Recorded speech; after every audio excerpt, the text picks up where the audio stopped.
नमस्कार, PS news पर आप सभी लोगों का स्वागत है। महाराष्ट्र की राजधानी इन दिनों ठाकरे बलराम ठाकरे होती हुई दिखाई दे रही है।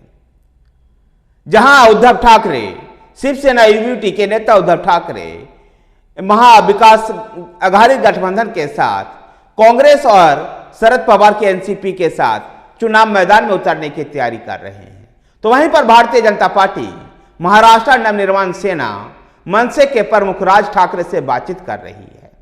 और ऐसे में मनसे प्रमुख राज ठाकरे से बातचीत के लिए भारतीय जनता पार्टी के केंद्रीय नेतृत्व से बातचीत के लिए दिल्ली भी आए हैं और राज ठाकरे से अमित शाह की मुलाकात भी हुई है। अगर ऐसे में गठबंधन होता है, भारतीय जनता पार्टी और महाराष्ट्र नवनिर्माण सेना का गठबंधन होता है, तो मुंबई की एक सीट पर राज ठाकरे को चुनाव मैदान में उतारा जा सकता है।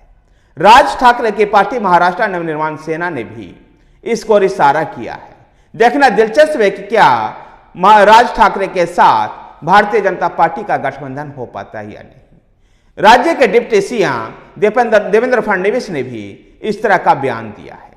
राज ठाकरे के भारतीय जनता पार्टी में आने से भारतीय जनता पार्टी को मुंबई में मजबूती मिल सकती है, विशेषकर आने वाले विधानसभा चुनाव और विधानसभा चुनाव के बाद मुंबई नगर पालिका के चुनाव में भी भारतीय जनता पार्टी को बढ़त मिल सकती है। और भारतीय जनता पार्टी की नजर भी मुंबई बृहद नगर पालिका परिषद पर ही टिकी हुई है, जहां शिव ठाकरे परिवार एक बड़ी शक्ति के रूप में होता है। गौरतलब है कि शिवसेना से नाराज होकर के राज ठाकरे ने महाराष्ट्र नवनिर्माण सेना का गठन किया था।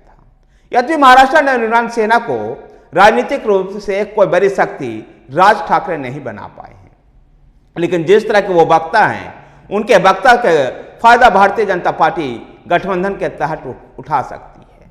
जब आप भारतीय जनता पार्टी के साथ उद्धव ठाकरे नहीं हैं, तो राज ठाकरे को लेकर के भारतीय जनता पार्टी बाला साहब ठाकरे की विरासत को भी सहेजने का प्रयास कर सकती है। और यही परेशानी है उद्धव ठाकरे के साथ, और इसलिए उद्धव ठाकरे ने कहा है कि भारतीय जनता पार्टी अपने दम पर वोट नहीं ले सकती है, तो ठाकरे को चुरा रही है। शिवसेना यूबीटी के नेता उद्धव ठाकरे के भी यही मूलतः परेशानी का कारण है। एनसीपी को लिए भी यही बातें चुभ रही है कि ठाकरे जिस प्रकार के वक्ता हैं और जिस प्रकार का उनका संगठन है, वो अगर भारतीय जनता पार्टी के साथ मिलकर काम किए तो विपक्षी गठबंधन के लिए मुश्किल हो सकती है। लेकिन राज ठाकरे कुछ उत्तर भारतीयों को लेकर के विवादित बयान भी दिए थे, जिसको लेकर के भारतीय जनता पार्टी भी असहज हो सकती है। लेकिन फिलहाल देखना दिलचस्प होगा कि महाराष्ट्र नवनिर्माण सेना और भारतीय जनता पार्टी का यह गठबंधन क्या गुल खिला पाती है, और क्या यह उद्धव ठाकरे और महाराष्ट्र नवनिर्माण सेना को, उद्धव ठाकरे और शिवसेना एनसीपी और कांग्रेस के गठबंधन को राह रोकने में कामयाब हो पाती है या नहीं। महाराष्ट्र में हम बाबा साहेब के वंशज की भी चर्चा करते हैं। गठबंधन के भरोसे ही रंग जमा पाए हैं बाबा साहेब के राजनीतिक उत्तराधिकारी। याद कीजिए 1952 में जब बाबा साहब भीमाराव अम्बेडकर चुनाव मैदान में उतरे थे, तब वो पहले लोकसभा चुनाव में शेड्यूल कास्ट फेडरेशन नामक दल बनाकर बैनर तले उतरे थे। लेकिन उनके निधन के बाद 3 अक्टूबर 1956 को रिपब्लिकन पार्टी का गठन किया गया।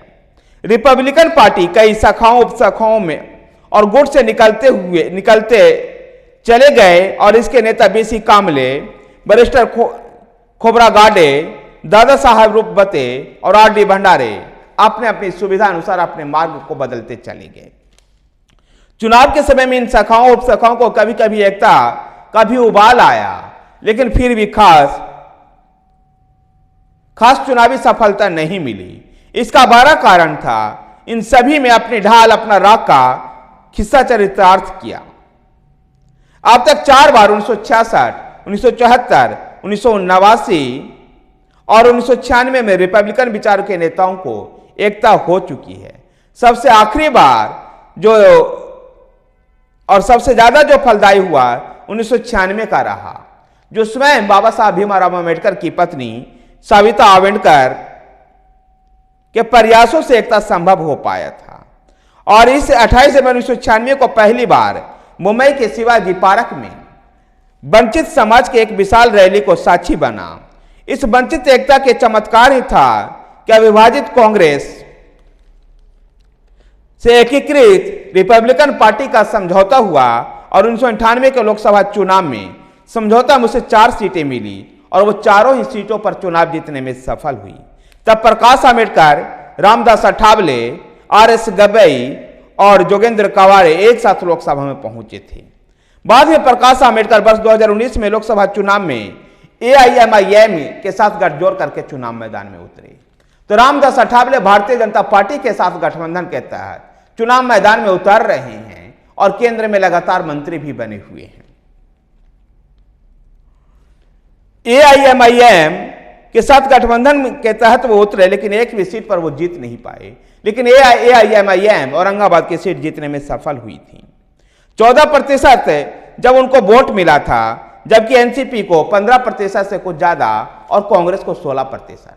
फिर भी इस समय वंचित बहुजन आघाड़ी गठबंधन के सहारे ही महाराष्ट्र की राजनीति करते हुए दिखाई दे रही है और गठबंधन में भी वंचित बहुजन आघाड़ी को कोई महत्व नहीं दिया जा रहा है। इसका बड़ा कारण है कि शिवसेना, यूबीटी और एनसीपी वंचित बहुजन आघाड़ी को कोई महत्व जब नहीं दे रही है, तो वंचित बहुजन आघाड़ी जहां अपने दम पर चुनाव मैदान में उतरने की तैयारी कर रही है, वहीं वो कांग्रेस को खत लिख करके कांग्रेस को कुछ लोकसभा सीट में सहायता पहुंचाने का ऐलान भी कर चुके हैं। देखना यह दिलचस्प है कि जो ये बाबा साहब भीमराव अम्बेडकर की विरासत को संभालने का दावा करने वाला वंचित बहुजन आघाड़ी महाराष्ट्र में किस प्रकार की राजनीति करती है। इतना तो तय है कि महाराष्ट्र में बाबा साहब अम्बेडकर की विरासत की राजनीति करने वाले लोग अलग अलग धाराओं में बंट गए। जैसा कि मैंने अभी पहले बताने का प्रयास किया, किस प्रकार से इनके नेताओं में कई शाखा और उपशाखाएं बनी। या तो 1996 में जो एकता हुई थी वो सब सर्वाधिक फलदायी हुई, लेकिन इसके बाद भी अम्बेडकर के और रिपब्लिकन विचार के लोग कई धाराओं में विभक्त हो गए हैं, जिनमें एक आज एक वंचित बहुजन आघाड़ी जो है ये विपक्षी गठबंधन के साथ कुछ सीटों पर चुनाव लड़ने की तैयारी कर रहा है। तो रामदास अठावले के नेतृत्व में Republican party Bharatiya Janata party के साथ है और लगातार केंद्र में मंत्री भी रामदास अठावले बने हुए हैं और अपने चुटकीले अंदाजों में लगातार वो मोदी की तारीफ भी करते हैं। धन्यवाद साथियों, वीडियो को लाइक कीजिए, शेयर कीजिए, हमारे साथ बने रहने के लिए हमारे चैनल PS न्यूज को सब्सक्राइब कीजिए। धन्यवाद।